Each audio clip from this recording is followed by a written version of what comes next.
Hindi na naman binasa yung ating RFID.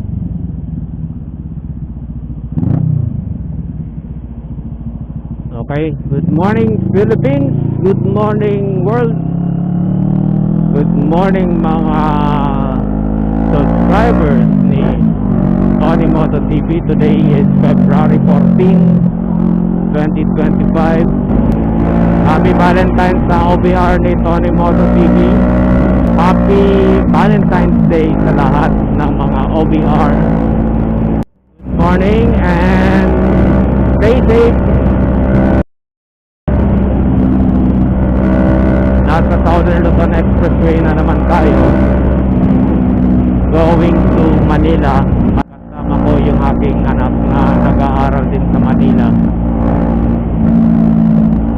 Daily namin ito ginagawa.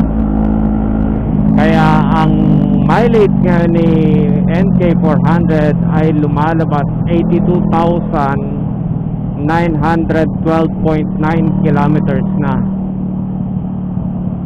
On the 4th year and almost 4 months ng ownership.